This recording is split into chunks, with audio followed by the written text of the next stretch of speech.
మాజీ సీఎం జగన్ మావికన్ రాజకీయ ఎత్తుగడను నమ్మే పరిస్థితిలో ప్రజలు లేరని మంత్రి నారాయణ తెలిపారు.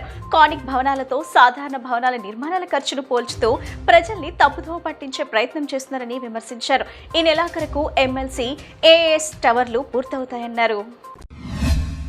భారత రాజ్యాంగం సెక్యులరిజం, మత సామరస్యానికి ప్రతీక అని రాష్ట్ర దేవాదాయ ధర్మాదాయ శాఖ మంత్రి ఆనం రామనారాయణ రెడ్డి తెలిపారు.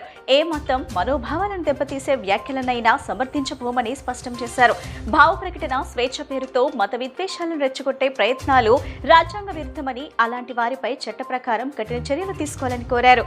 జగన్మోహన్ రెడ్డి వివాదాస్పద వ్యాఖ్యలను ఖండిస్తున్నారా లేదా సమర్థిస్తున్నారా అనే విషయాన్ని ప్రజలకు స్పష్టం చేయాలని డిమాండ్ చేశారు. ఆలయాల్లో భద్రతను మరింత బలోపేతం చేస్తున్నామని, ప్రతిఘటనపై పారదర్శకంగా విచారణ జరిపి బాధ్యులపై చర్యలు తీసుకుంటున్నామని మంత్రి ఆనం రామనారాయణ రెడ్డి తెలిపారు. గొడ్డలిపార్టీ విధ్వంసం నుండి రాష్ట్రాన్ని కాపాడి అభివృద్ధి వైపు దూసుకు వెళ్లేలా కూటమి ప్రభుత్వం పనిచేస్తుందని రాష్ట్ర రెవెన్యూ మరియు స్టాంపుల శాఖ మంత్రి అనకాని సత్యప్రసాద్ తెలిపారు. ప్రభుత్వ కార్యాలయాలన్నీ ఒకే చోట ఉండటం వల్ల ప్రజలకు సేవలు మరింత వేగంగా అందుతాయని పేర్కొన్నారు.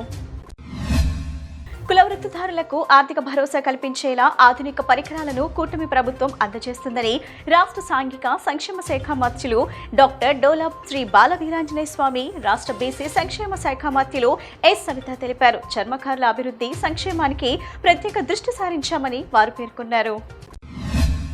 విద్యార్థుల విద్యాభివృద్ధికి తోడ్పడే ప్రతి కార్యక్రమం సమాజాభివృద్ధికి బాటలు వేస్తుందని సెంట్రల్ ఎమ్మెల్యే బోండా ఉమ తెలిపారు. ప్రభుత్వ పాఠశాలలను కార్పొరేట్ స్థాయిలో అభివృద్ధి చేసే దిశగా రాష్ట్ర ప్రభుత్వం పలు సంస్కరణలు చేపడుతుందని, ప్రతి విద్యార్థికి నాణ్యమైన విద్య అందించడమే కూటమి ప్రభుత్వ లక్ష్యమని స్పష్టం చేశారు.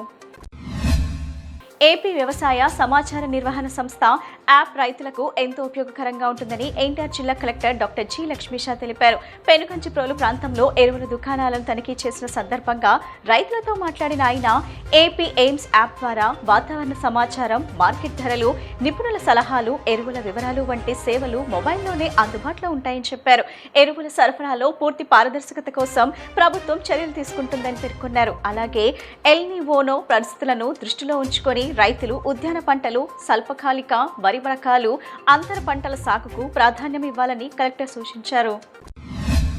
పేద ప్రజలకు నాణ్యమైన వైద్య సేవలను అందించేందుకు ఆరోగ్యశ్రీ పేద మధ్యతరగతి విద్యార్థులు ఉన్నత విద్యను అభ్యసించేలా ఫీజు రియంబర్స్మెంట్ వంటి విప్లవాత్మక సంక్షేమ పథకాలను ప్రవేశపెట్టి ప్రజల జీవితాల్లో చెరగని ముద్ర వేసిన నాయకుడు దివంగత ముఖ్యమంత్రి డాక్టర్ వైఎస్ రాజశేఖర రెడ్డి అని మాజీ మంత్రి వెల్లంపల్లి శ్రీనివాసరావు తెలిపారు. రైతులు, మహిళలు, విద్యార్థులు, నిరుపేదల సంక్షేమమే లక్ష్యంగా ఆయన పాలన సాగిందని పేర్కొన్నారు. ప్రజా సంక్షేమానికి ఆయన చేసిన సేవల కారణంగానే వైఎస్ రాజశేఖర రెడ్డి పేరు ప్రజల గుండెల్లో చిరస్థాయిగా నిలిచిపోయిందన్నారు. మాజీ ముఖ్యమంత్రి డాక్టర్ వైఎస్ రాజశేఖర రెడ్డి పాలన ప్రజా సంక్షేమానికి చిరస్మరణీయమని మాజీ మంత్రి వెల్లంపల్లి శ్రీనివాసరావు పేర్కొన్నారు. ఆరోగ్యశ్రీ ద్వారా నిరుపేదలకు ఉచిత వైద్యం, ఫీజు రియంబర్స్మెంట్ ద్వారా పేద విద్యార్థులకు ఉన్నత విద్య, ఇందిరమ్మ ఇళ్లతో నిరాశ్రయులకు సొంత గృహం కల్పించడం వంటి ఎన్నో విప్లవాత్మక సంక్షేమ పథకాలను అమలు చేసి ప్రజల హృదయాల్లో చిరస్థాయిగా నిలిచిపోయారని కొనియాడారు. వైఎస్ఆర్ పాలన సంక్షేమ రంగానికి ఒక సువర్ణ అధ్యాయమని ఆయన గుర్తు చేశారు.